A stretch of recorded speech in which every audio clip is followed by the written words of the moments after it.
రీసెంట్‌గా ఒక అమ్మాయి నన్ను అడిగిన క్వెషన్ ఏంటంటే, "మేడం నాకు ఇద్దరు పిల్లలున్నారు. నా భర్త చనిపోయి 3 ఇయర్స్ అయింది. బట్ మా అత్తమామలు ఒక సంవత్సరం నుంచి నన్ను హెరాస్ చేస్తున్నారు మేడం.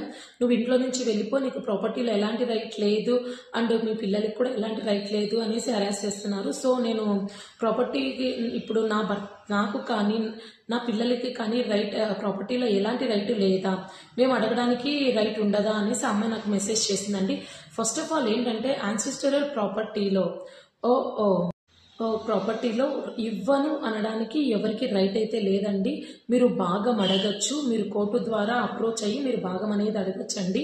హిందూ సక్సెషన్ యాక్ట్ 1956 ప్రకారము క్లాజ్ 1 లీగల్ హెయిర్ ఫస్ట్ భార్య అండి. సో, భార్య తర్వాత పిల్లలు లీగల్ హెయిర్స్గా ఉంటారు. సో, వాళ్ళు కంపల్సరీ యాన్సిస్టరల్ ప్రాపర్టీలో భాగం అడిగే రైట్ అయితే ఉంటుందండి. సో, మీరు ఇలాంటి ప్రాబ్లం కనుక ఫేస్ చేస్తుంటే మీరు కోర్టును అప్రోచ్ అయ్యి మీ వాటా అనేది మీరు తీసుకునే రైట్ అయితే మీకు ఉంటుందండి.